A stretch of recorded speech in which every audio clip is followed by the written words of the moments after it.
Ils ont tenté de l'intimider avec de faux règlements de copropriété et un jargon juridique. Ce qu'ils ignoraient, c'est qu'il dirigeait des missions derrière les lignes ennemies.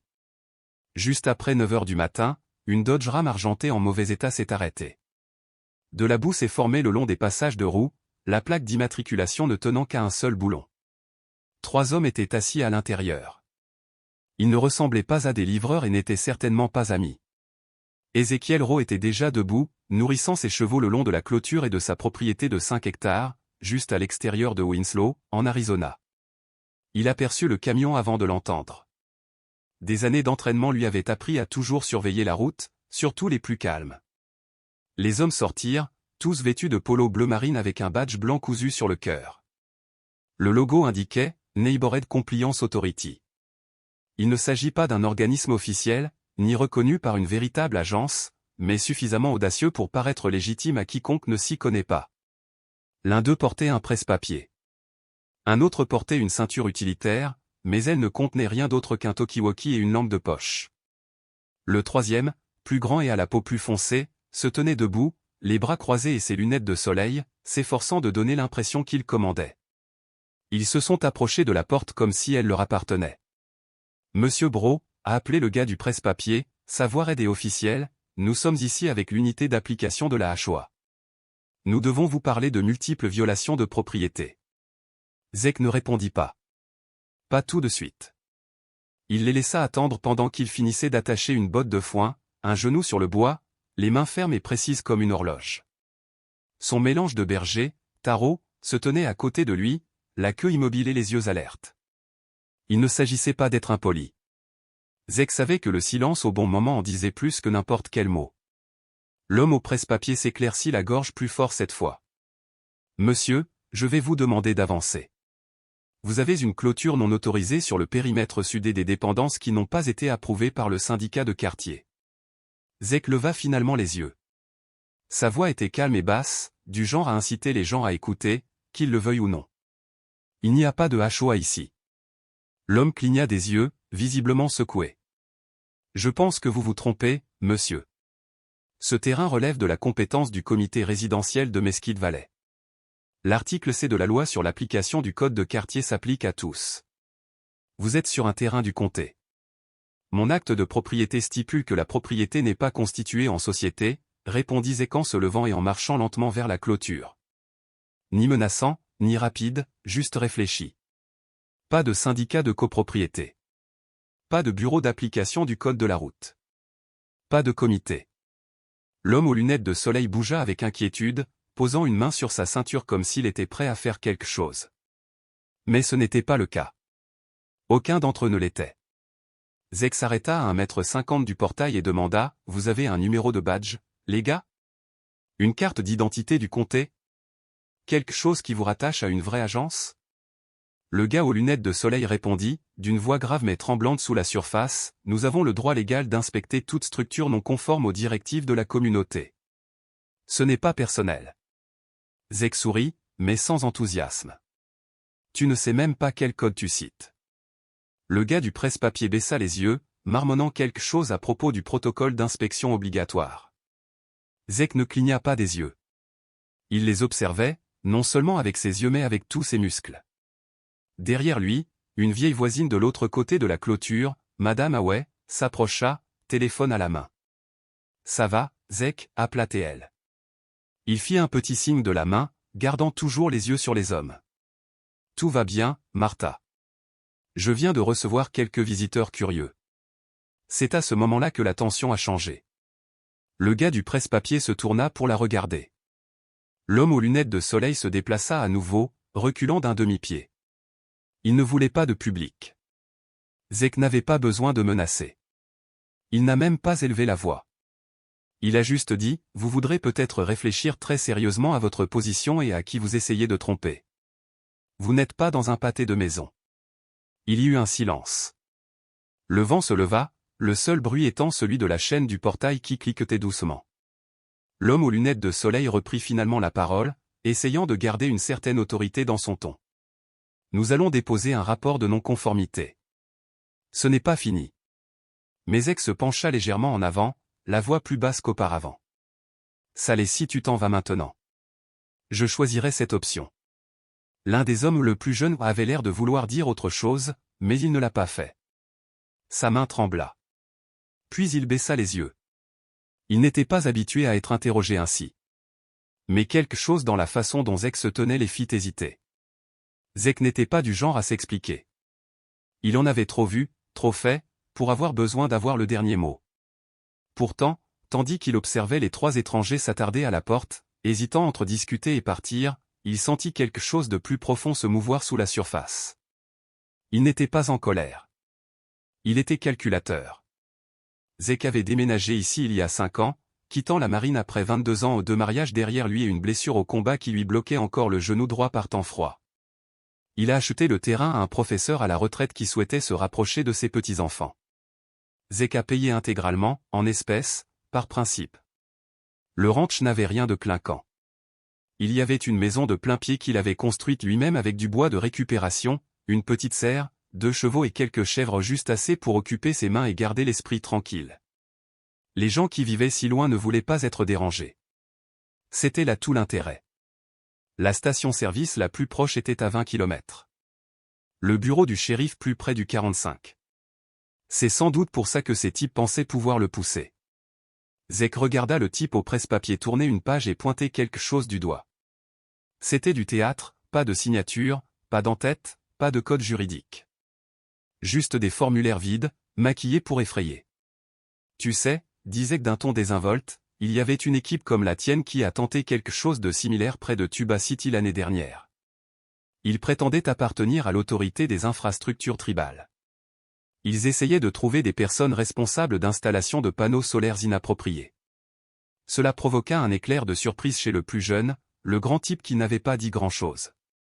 Ses yeux se tournèrent vers le presse-papier, puis de nouveau vers Zek. « Que leur est-il arrivé » demanda-t-il avant que les autres ne puissent l'arrêter. Zek pencha la tête. L'un des propriétaires était un policier à la retraite. Il a demandé quelques faveurs. Il s'avère que les inspecteurs avaient des casiers judiciaires remontant à une décennie. L'un d'entre eux avait même des mandats d'arrêt dans 3 comtés. Le gars du presse-papier jeta un coup d'œil à celui qui portait des lunettes de soleil, qui avait maintenant l'air agacé, comme si Zek perdait son temps. « On n'a pas besoin de s'expliquer, » dit l'homme d'un ton sec. « Vous êtes en infraction. Si vous ne prenez pas cela au sérieux, vous en subirez les conséquences. » Zek s'approcha du portail, toujours calme, mais sa présence était désormais plus forte. Même Taro avait fait un pas en avant, les oreilles raides. « Quelles conséquences exactement » demanda Zek. « Escalade d'amende, saisie potentielle de biens. Nous avons déjà documenté les violations. » Zek haussa un sourcil. « Qui est ton superviseur » L'homme marqua une pause. L'homme au presse-papier ouvrit la bouche, puis la referma. « Tu peux me donner un nom ? Un numéro de téléphone ? Un bureau local ? Même un site web ? » Silence. « Tu es venu ici pour intimider quelqu'un, » dit Zek, « mais tu n'as pas fait tes devoirs. Je ne suis pas un reclus avec des impôts fonciers en souffrance. J'ai lu les archives du comté. J'ai assisté à des réunions du conseil d'urbanisme. Bon sang, j'ai même une copie du plan d'aménagement du territoire de 2018 qui traîne à l'intérieur. » Il laissa cela en suspens un instant. « Tu pensais vraiment pouvoir mettre un polo et distribuer de fausses contraventions comme si ça allait me faire peur ?» Le plus jeune changea de poids, visiblement mal à l'aise maintenant. Le gars aux lunettes de soleil redressa les épaules, essayant de reprendre le contrôle. « Nous n'avons pas besoin de répondre à vos questions. »« Non, tu ne le feras pas, » répondit Zek. « Mais le bureau du shérif pourrait être intéressé par quelques-uns des miens. » Il sortit son téléphone de la poche arrière de son jean et le souleva juste assez pour qu'il voie qu'il était déjà en train de composer un numéro. « Attendez, » dit rapidement le type au presse-papier. « Discutons-en. Pas besoin d'envenimer la situation. » Zek ne baissa pas le téléphone. Il les regarda un par un, le regard fixe. « Vous les garçons, vous n'êtes pas du coin, n'est-ce pas ?» Le plus jeune secoua la tête avant de se rattraper. « Vous ne pensiez pas que quelqu'un vous tiendrait tête ici, où les secours sont à 1 heure. Mais c'est là que vous avez tout tordu. Ici, nous nous entraidons. Cette femme qui vous enregistre en ce moment ? Elle vit dans la rue depuis 1978. Le gars de l'autre côté de la crête ? Un tireur d'élite de la marine à la retraite. Il laissa le silence s'étendre. Tu as choisi le mauvais ranch. Avant qu'il puisse partir, quelque chose changea dans le regard du plus jeune, et les mensonges commencèrent à se fissurer. Les doigts de l'homme au presse-papier tremblèrent. Il semblait vouloir disparaître. Le plus jeune, à peine plus qu'un enfant en réalité, regardait ailleurs que Zek. Mais c'est l'homme aux lunettes de soleil qui a essayé de s'enfoncer dans ses talons. Vous pensez que c'est fini parce que vous avez un téléphone et un chien, dit-il en s'avançant. Nous savons ce que nous faisons. Vous n'êtes pas le seul à qui nous avons rendu visite. La mâchoire de Zek ne se serra pas. Ses épaules ne se sont pas tendues. Il cligna lentement des yeux, le genre de clignement qui indique à un homme qu'il a franchi une ligne dont il ignorait même l'existence. « Est-ce que vous vous vantez maintenant » demanda Zek, les yeux toujours rivés sur le visage de l'homme. Ou avouez. Le silence qui suivit dura un peu trop longtemps. Même Tara restait complètement immobile, ses yeux fixés sur chaque mouvement subtil de la posture de l'homme. Depuis le coin du ranch, le téléphone de Madame Hathaway restait levé, enregistrant. Un autre voisin est sorti, un homme nommé Benny, qui conduisait un tracteur aussi gros qu'un autobus scolaire. Il ne filmait pas, à noter quelqu'un, mais il regardait. Soudain, la voix de Zek trancha l'attention. « Où sont les papiers de ton véhicule » demanda-t-il sèchement. « Tu as une immatriculation officielle pour ce camion ?» Le gars du presse-papier s'est figé. Zek fit un pas vers le portail, posant une main dessus avec désinvolture, comme s'il avait tout son temps. « Voyez, si vous faites partie d'une administration municipale ou d'une unité de contrôle, ce véhicule devrait être fiché ou immatriculé à la ville ou au comté. Information publique. Vous voulez que je vérifie la plaque d'immatriculation ? Le plus jeune d'entre eux finit par craquer sous la pression. On ne devrait pas être là, murmura-t-il, plus pour lui-même que pour les autres. Le gars aux lunettes de soleil a tourné la tête. Tais-toi, Trey. Mais il était trop tard. Zek saisit le nom. Un nom ? Trey, hein, dit-il doucement, presque comme si de rien n'était. Tu n'as pas eu ton numéro de badge, Trey ? Ça te dérangerait de me dire d'où tu es basé. L'enfant ouvrit la bouche mais resta silencieux. L'homme au presse-papier est intervenu. Vous compliquez les choses plus que nécessaire, a-t-il dit, la voix exaspérée. On aurait pu vous donner une contravention et passer à autre chose. Vous ne donnez pas de contravention, répondit Zek d'un ton neutre. Vous vous faites passer pour un organisme de réglementation. C'est un crime. Le mot « crime » a instantanément changé l'atmosphère. Le type aux lunettes de soleil fit un rapide pas en arrière. Le type du presse-papier a abaissé son dossier à ses côtés. Trey avait l'air sur le point de vomir. « Tu veux me dire ce que tu fais vraiment ici » insista Zek. « Ou tu veux que le shérif te le dise ?» Trey jeta un regard nerveux aux deux autres hommes, puis baissa les yeux vers ses bottes. « Je ne savais pas que ça se passerait comme ça » murmura-t-il à voix basse.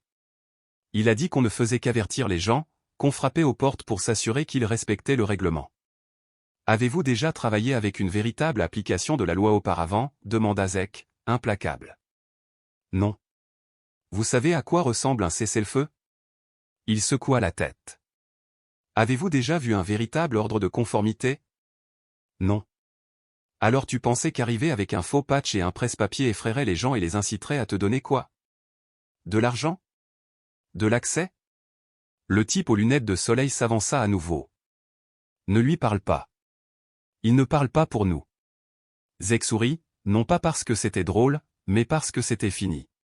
Tu as déjà perdu le contrôle. Tu ne t'en es juste pas encore rendu compte. Le gars du presse-papier commença à marcher vers le camion, essayant de paraître décontracté, mais Zek remarqua le tremblement dans ses pattes. Tara laissa échapper un seul aboiement aigu, court et autoritaire, suffisant pour figer l'homme sur place. Tu ne veux pas fuir, dit doucement Zek. D'autres téléphones étaient maintenant sortis, filmant la scène. Un troisième voisin, quelqu'un que Zek ne connaissait même pas, gara son camion sur le bas-côté et commença à filmer depuis le siège conducteur. « Laissez-moi deviner » a déclaré Zek, « vous vous présentez chez des gens qui vivent hors des sentiers battus. Dites que vous êtes avec le HOA, montrez un formulaire, parlez vite, espérez qu'ils auront peur et vous paieront ou vous laisseront entrer. Peut-être que vous écrivez quelque chose. Peut-être que vous reviendrez. Peut-être que la prochaine fois, quelqu'un n'est pas à la maison et vous vous aiderez. » Trey avait l'air de vouloir courir mais ne pouvait pas bouger ses jambes. Zek s'avança, posant ses deux mains sur le portail. Je ne suis pas ici pour vous menacer, dit-il d'un ton égal, mais je suis ici pour vous arrêter. Juste au moment où la tension atteignait son paroxysme, un type à presse-papier a fouillé l'intérieur du camion. La voix de Zek était aiguë, froide et ferme. Ne fais pas ça. L'homme s'est figé, à moitié dans et à moitié hors du camion, le dos courbé maladroitement, comme s'il ne savait pas s'il devait continuer à tendre la main ou faire semblant de simplement attraper un stylo. Tara grogna doucement et continuellement. Éloignez-vous du camion, ordonna Zek en contournant la porte. Des mains là où je peux les voir. L'homme au presse-papier retira lentement sa main, vide. Mais son visage en disait long. Ce n'était pas un homme qui cherchait des papiers. C'était un homme dont les nerfs venaient de lâcher. Montrez-moi votre carte d'identité, ajouta Zek. N'importe lequel d'entre vous. Montrez-moi un formulaire officiel avec votre nom et le sceau de la ville. Personne n'a bougé. De l'autre côté de la route, une sirène retentit au d'abord basse, lointaine, puis de plus en plus forte et plus proche. Zek ne jeta même pas un regard de ce côté-là. Ses yeux restaient fixés sur les trois hommes. « Tu les as appelés ?» demanda Trey, la panique s'insinuant dans sa voix. « Oui » répondit Zek calmement. « Il y a un quart d'heure environ. Je leur ai dit que 3 intrus se faisaient passer pour des fonctionnaires sur un terrain privé. Je pensais que tu serais encore là à exécuter ton script. » Le gars aux lunettes de soleil jura dans sa barbe et se tourna vers le camion. Des phares apparurent sur la route, soulevant de la poussière à leur approche.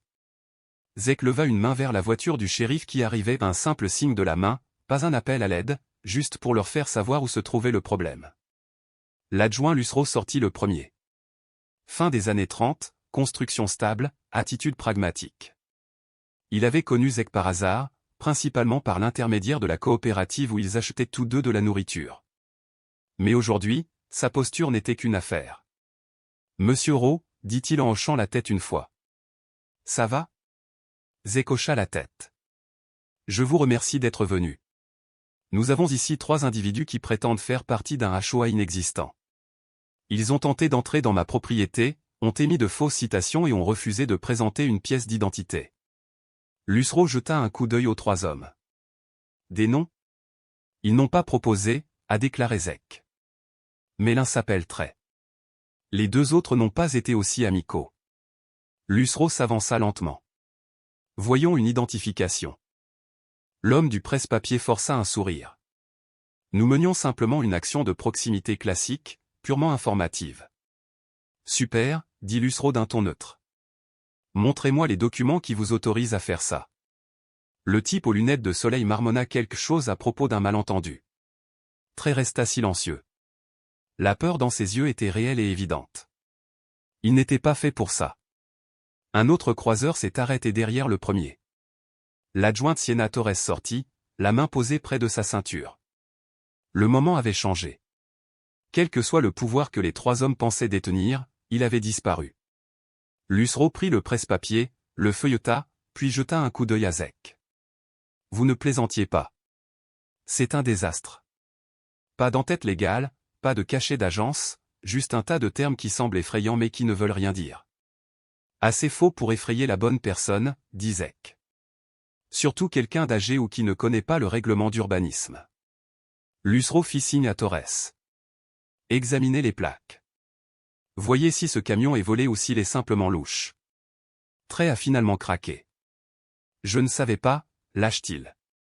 Je le jure, mec. Il a juste dit que nous surveillons les gens. Il a dit que c'était pour des raisons de sécurité. Le gars des lunettes de soleil a crié, tais-toi, Trey. Mais c'était fini. Torres revint de la voiture de patrouille, les yeux perçants. Le camion appartient à un parc de location local, a-t-elle déclaré. Signalé disparu il y a 3 jours. Lusro soupira. Ça va le faire.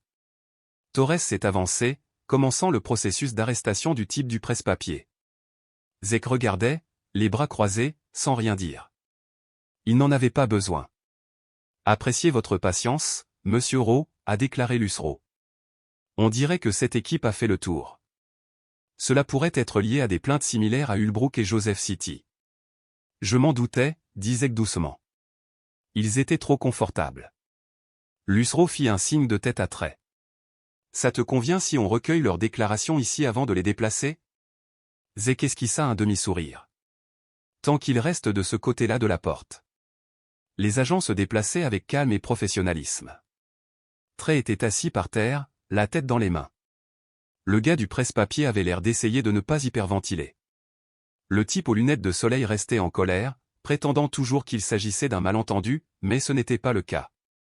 Désormais, l'insigne qu'il prétendait porter était de l'autre côté de la loi. Juste au moment où Zek pensait avoir vu le pire, Trey reprit la parole. Ce qu'il a révélé jette une ombre plus sombre sur l'ensemble de la situation. Assis sur le sol poussiéreux, les jambes croisées et les paumes pressées contre ses cuisses, les mots de Trey venaient lentement, comme s'il testait l'air. Je ne voulais pas faire partie de ça, a-t-il déclaré sans lever les yeux. Il a dit que c'était de l'argent facile. Il a dit que personne ne pose de questions ici. Il suffit de se rouler, d'afficher un logo et de donner un aspect officiel. Lusro s'agenouilla à côté de lui, la voix ferme.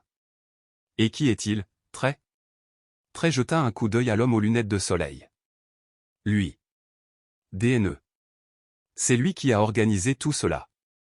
Le gars des lunettes de soleil, DNE, n'a pas bronché.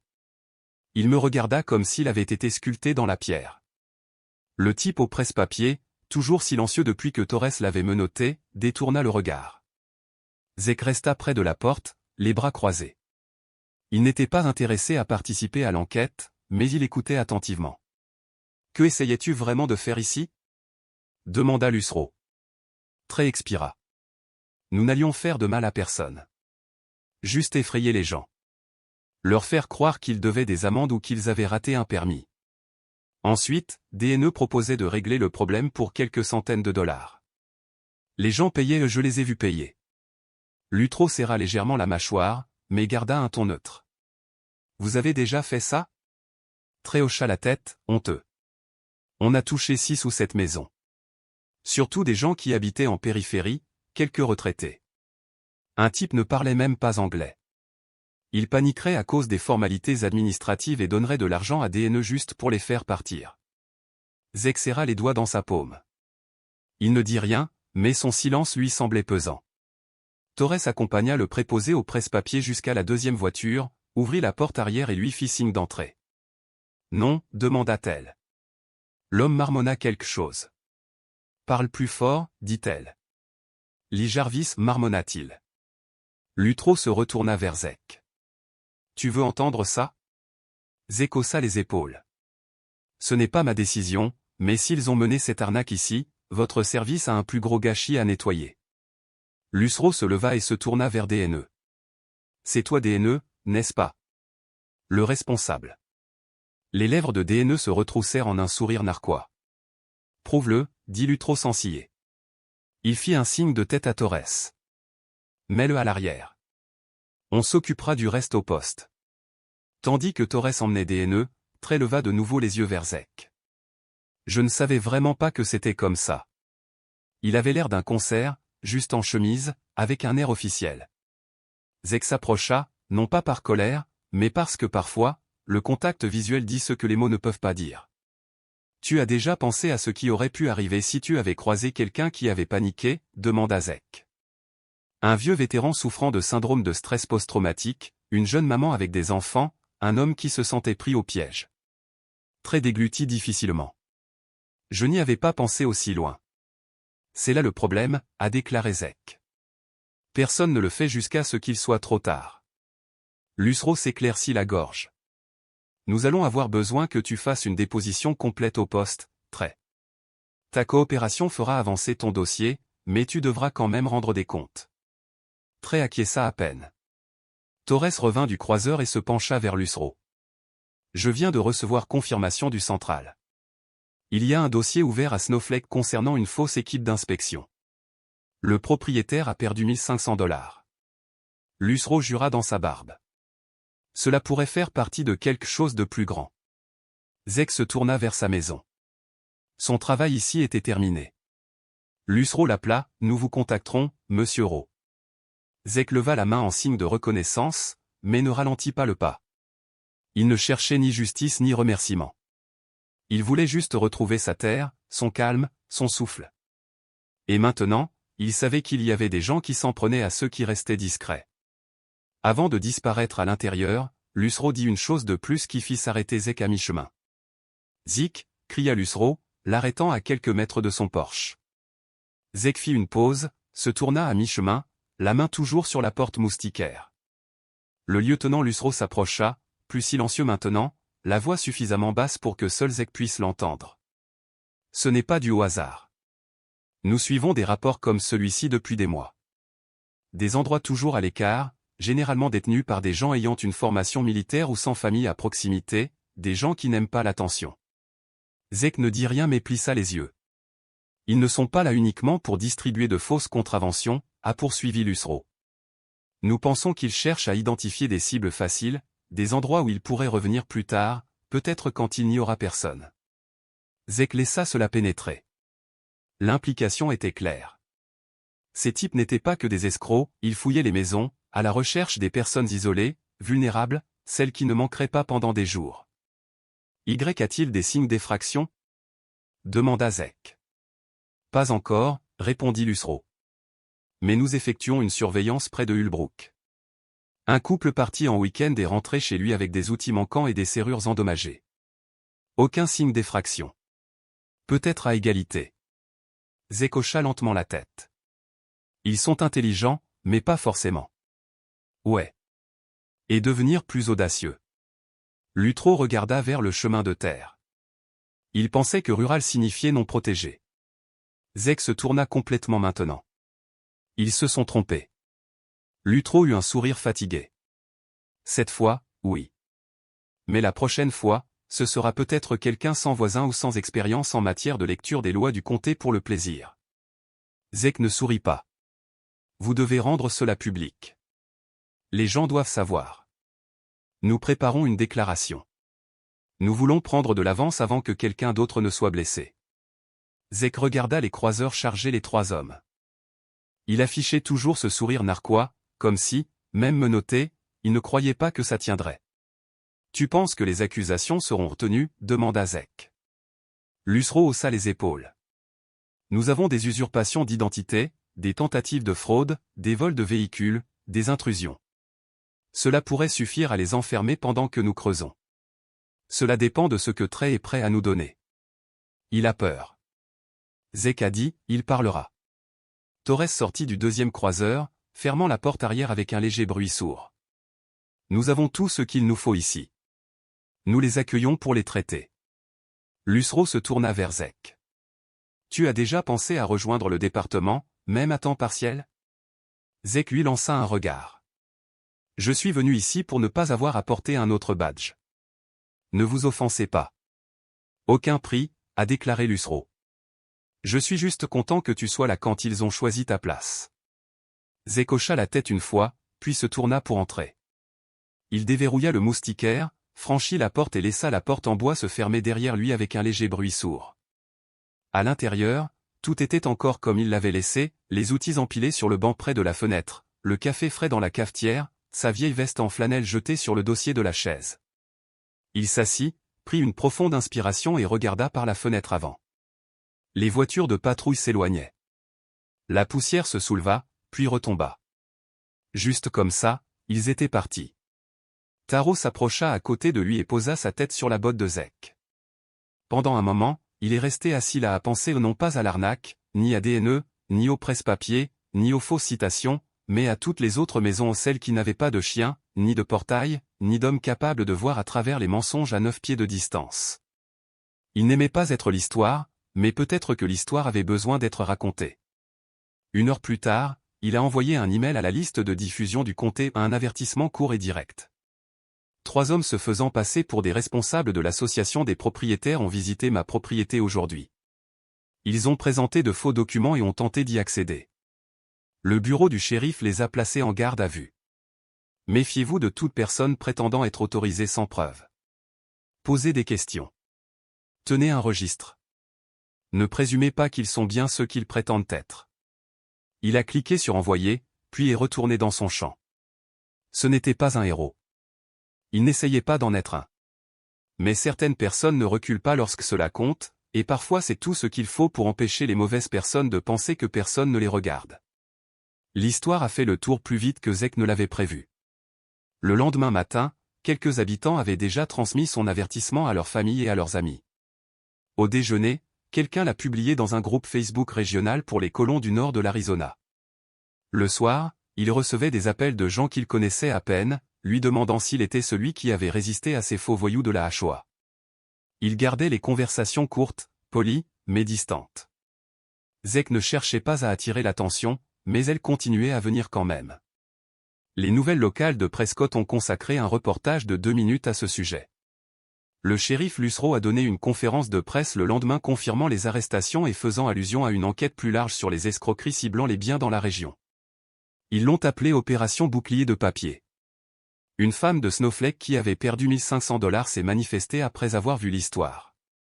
Puis un couple de retraités de Camp Verde. Puis un homme à Winslow qui avait laissé les escrocs entrer dans son hangar à outils en pensant qu'ils étaient avec le commissaire des incendies. Chacun d'eux disait la même chose, ils ne savaient pas quoi croire sur le moment. Les formes semblaient réelles. Les uniformes étaient suffisamment convaincants. Ils ne l'avaient pas remis en question parce que la plupart des gens ne le remettaient pas en question et c'était là le problème. Zec a regardé tout cela se dérouler depuis son salon. Il n'a pas parlé à la presse ni proposé d'interview. Lorsqu'un journaliste de Phoenix lui a envoyé un email, il a supprimé le message sans l'ouvrir.